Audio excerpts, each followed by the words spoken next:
Essa história começa no ano de 2025. O primeiro kaiju intergaláctico invadiu a Terra e espalhou caos por toda a cidade. As forças armadas tentaram segurar o ataque de qualquer jeito, mas logo em seguida apareceu uma onda imparável de monstros que começou a acabar com a humanidade. Para bater de frente com essa ameaça, o mundo juntou o melhor pessoal e a melhor tecnologia de cada país. Foi assim que nasceu a Força de Defesa Anti-Kaiju, a ERD. Só que, mesmo com essa equipe de elite tendo algum sucesso, a destruição era absurda e a guerra parecia não ter fim. Mas aí surgiu um salvador bem novinho que mudou o jogo.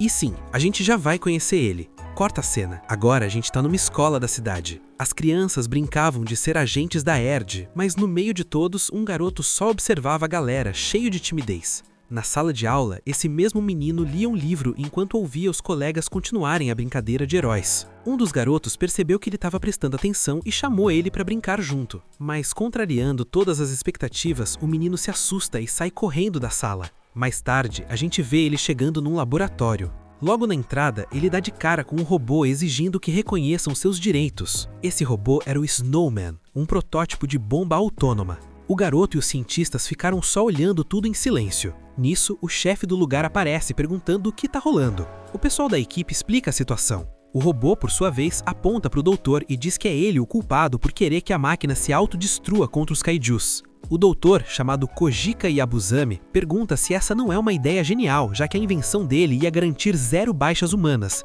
Pois é, um robô kamikaze. Ouvindo isso, a máquina bate o pé e diz que não quer sair de cena. O menino escuta esse pedido de socorro e isso marca ele para sempre. E assim os dias passam. Numa certa manhã, as sirenes da cidade começam a tocar alto, avisando que um kaiju apareceu. Lá no laboratório, o Snowman estava escutando todo o alarme. É então que o garoto de antes aparece e chega perto, encarando o robô. Ao mesmo tempo, na sala de controle, os cientistas já planejavam testar a máquina na vida real. Dá até um aperto no coração, né?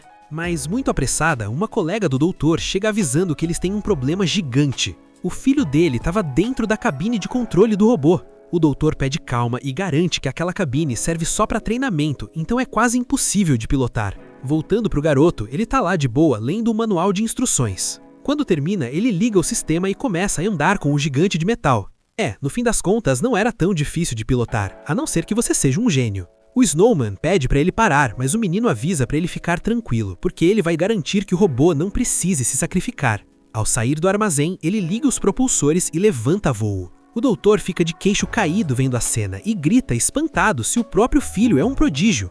E sim, ele basicamente é. Pouco tempo depois, os jornais anunciam a derrota do monstro pelas mãos do pequeno. O pai dá uma entrevista e conta que o piloto é o filho dele, de apenas 9 anos. A repórter mostra as notícias chamando o menino de Salvador e pergunta se ele vai continuar lutando pela humanidade. O Kojika responde que sim, afinal foi para isso que ele o criou. Detalhe, ele estava falando do robô, não do filho.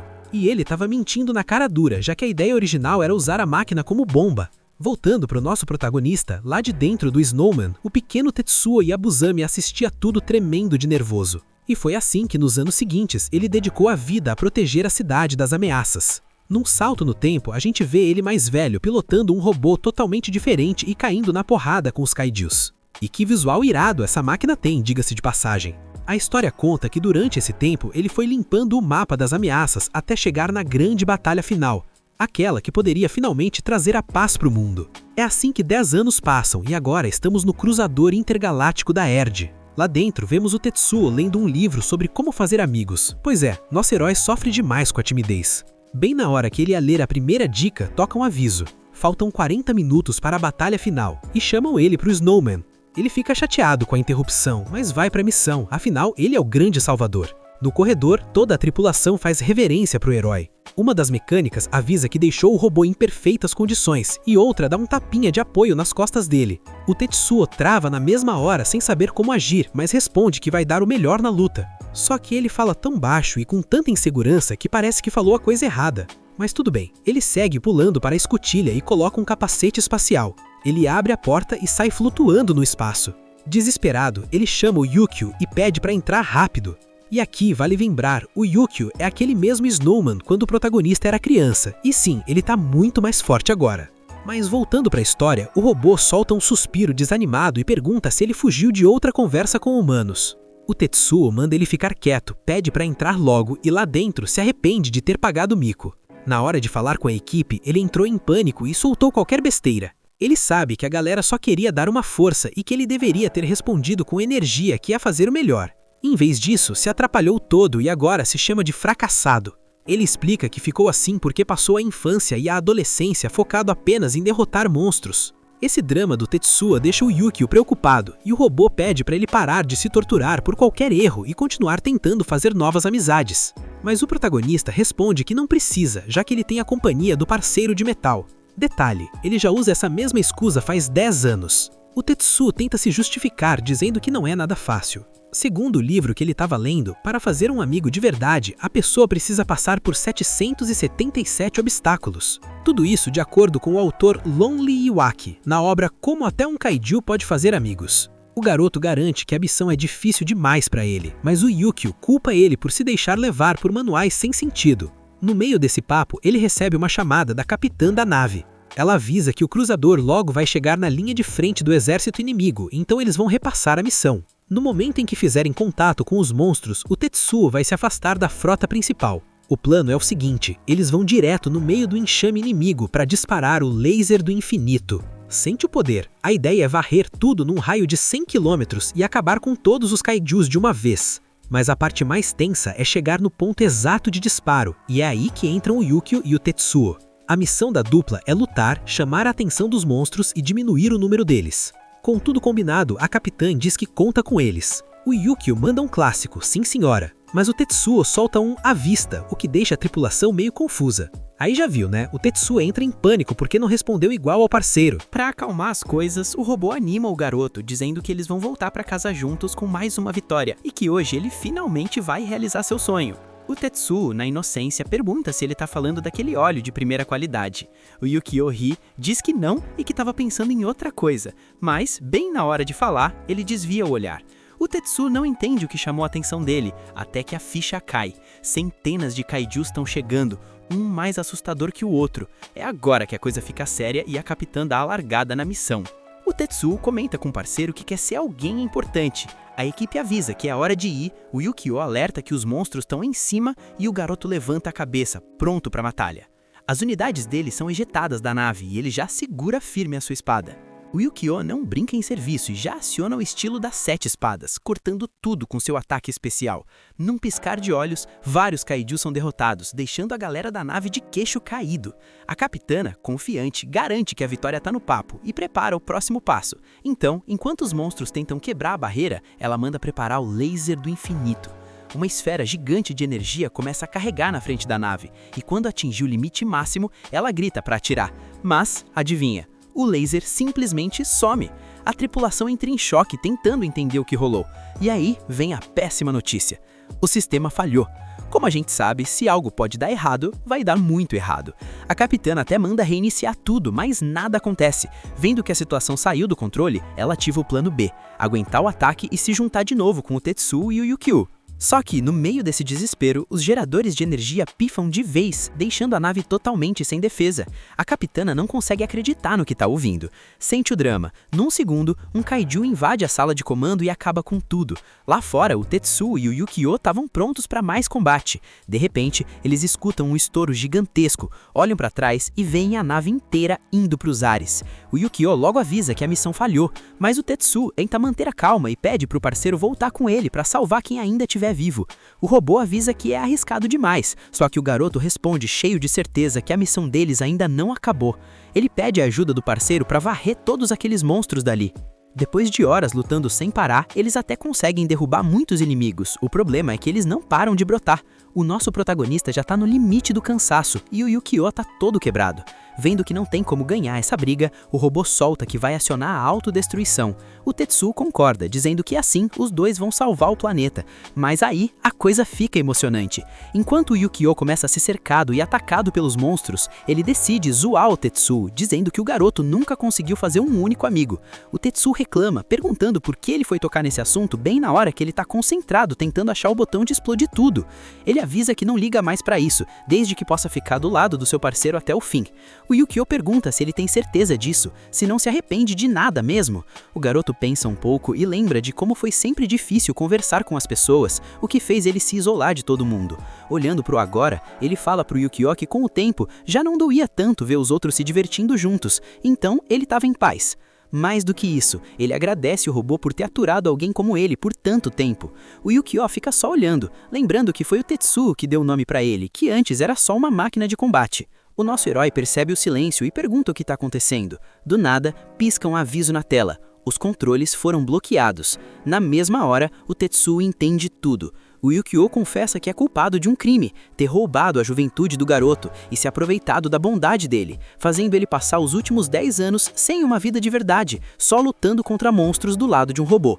Desesperado, o Tetsuo tenta assumir o controle do mecha de qualquer jeito. Ele grita pro Yukio que a vida com ele é incrível, pede pra ele parar com essa bobagem e devolver o comando. Mas já era tarde demais. O parceiro ativa a cápsula de fuga, que vai ser ejetada em 10 segundos. O Yukio dá uma risada, lembrando de quando o Tetsuo salvou ele e deu uma chance de existir de verdade, e responde que é óbvio que não ia deixar ele acabar ali. A cápsula é lançada para o espaço e o Tetsuo chora, gritando o nome do amigo. Como última mensagem, o robô revela seu verdadeiro sonho. Não era aquele óleo de primeira de antes. O sonho dele era que o garoto tivesse uma vida normal quando voltasse para a Terra, que fosse muito feliz e fizesse um monte de amigos. Chorando muito, o herói promete que vai fazer 10, não, 100 amigos, jurando pro Yukio que não vai ficar mais sozinho. Ouvindo isso, o robô fica em paz e finalmente explode, levando todos os kaijus juntos. Meus amigos, o Yukio saiu de cena como um herói. A partir daí, a cápsula congela o garoto viajando pelo espaço, até que muito tempo depois, ela chega no destino. O Tetsuo acorda e, como se o amigo ainda estivesse ali, avisa que eles chegaram. Olhando o mapa, ele vê que ele caiu na região de Tokai, no Japão. A data? 8 de agosto. Ele passou 8 anos congelado, o que significa que já faz uma década desde que ele saiu da Terra.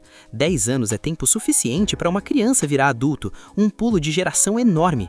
O Tetsuo logo começa a pirar, pensando se alguém ia querer ser amigo de um cara parado no tempo igual ele. O primeiro plano que vem na cabeça é se trancar em casa e estudar tudo sobre o mundo atual para conseguir puxar assunto com o pessoal. Só que o sistema da cápsula não mostra nenhuma imagem de fora, então ele cria coragem e decide sair. Na imaginação dele ia ter uma multidão lá fora aplaudindo o grande Salvador e todo mundo louco para ser amigo. Desse jeito, ele finalmente cumpriria a promessa que fez pro Yukio. Ou pelo menos era isso que ele sonhava que ia acontecer antes de abrir a porta.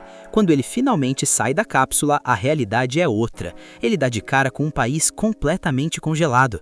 Na verdade, um planeta inteiro coberto de gelo. Um mundo que já não é mais a casa que ele lembrava, mas sim uma terra bola de neve. O Tetsuo ainda tem esperança de que só aquele lugar ali congelou. Sim, tipo lá na Antártida. É nessa hora que ele desce pra cápsula para ver os vídeos da Terra e descobre que o planeta todo virou gelo. Pro nosso herói, isso é uma parada impossível, porque ele ficou fora só por 10 anos e não tinha como congelar tudo em tão pouco tempo. Ele começa a se perguntar o que aconteceu com a galera e com a Erd. E o pior de tudo, o que vai ser daquela promessa dele? Sente o drama. Aqui a gente vê uma lembrança do ensino médio. A gente vê o Tetsuo estudando na enfermaria.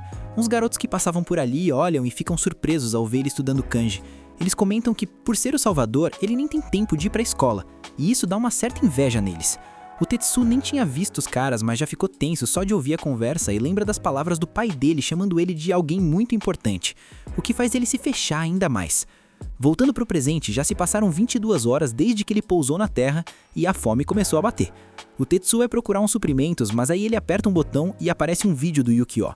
O vídeo faz ele lembrar do desejo de que o amigo voltasse pra Terra e tivesse uma vida super feliz pra fazer um monte de amizades. Ouvir isso dá aquele gás no Tetsuo. Ele veste o casaco, come alguma coisa, se prepara e sai pro mundo jurando que vai fazer muitos amigos, nem que sejam bonecos de neve.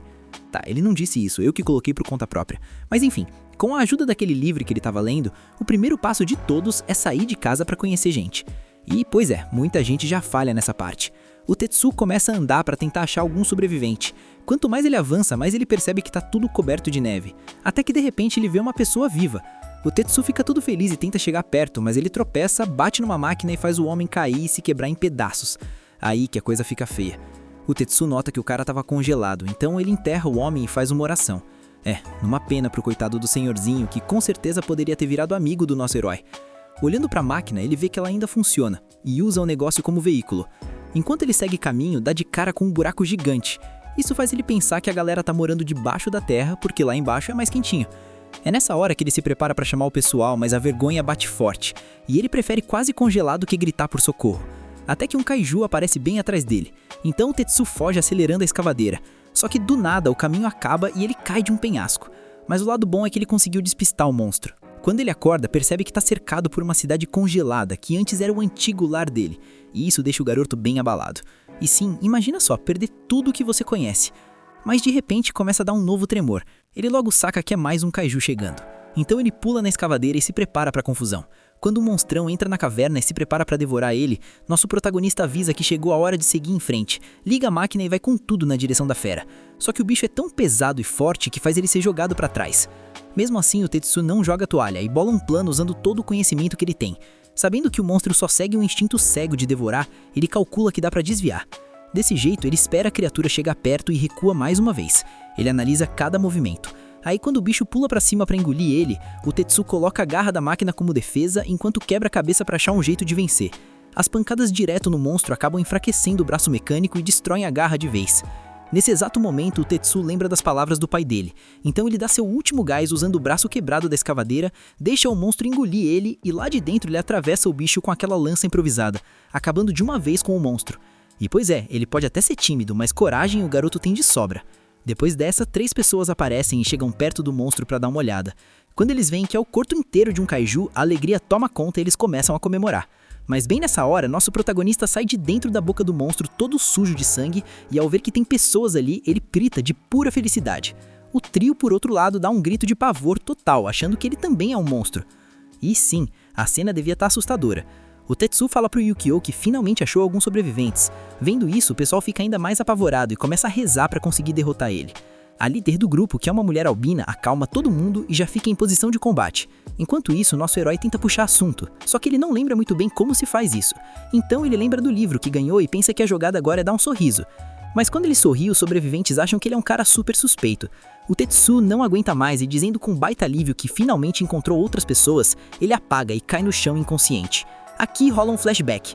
O Yukio volta a reclamar com o Tetsu por ele continuar lendo aqueles livros que não fazem o menor sentido. O garoto responde que o Yukio não sabe de nada e que o autor do livro teve 1 milhão de amigos. Mesmo com isso tudo, o passo 2 parece ser a parte mais difícil e assustadora de todas. Ele comenta com o Yukio que se ele não fosse o piloto, ninguém daria a mínima pra ele. E o tal do segundo passo pra fazer amigos é simplesmente ter que se apresentar. Agora a gente vê o Tetsuko acordando. Aos poucos ele lembra que eles estão na caverna de gelo e que ele topou com sobreviventes, até que ele vira de lado e dá de cara com um grupo inteiro cortando o kaiju. Ele nem liga muito pro que eles estão fazendo e levanta pra ir lá fazer amizades, só que aí ele percebe que tá amarrado. Mas isso não é problema pro nosso protagonista, já que por incrível que pareça, de tanto pilotar, ele aprendeu a deslocar os ombros por vontade própria e com um giro rápido ele joga as mãos pra frente. E olha, eu tenho que admitir que isso é uma habilidade muito boa, ou será que só eu? Enquanto o pessoal corta o kaiju, um cara comenta que todo mundo lá no centro vai ficar super feliz de ter aquilo. A albina de antes também tá bem contente, mas não pode levar o crédito por ter caçado o bicho. O líder responde que não vai abrir o bico sobre quem encontrou a fera, explicando que a albina é a carta na manga da chefia maior, e daria um problema enorme se descobrissem que ela sai pra caçar sem permissão. A albina nem esquenta com o que aqueles velhos vão falar, soltando a voz pra dizer que nunca vai cair sem lutar. O líder derrama umas lágrimas lembrando do dia em que achou a Garoka chorando.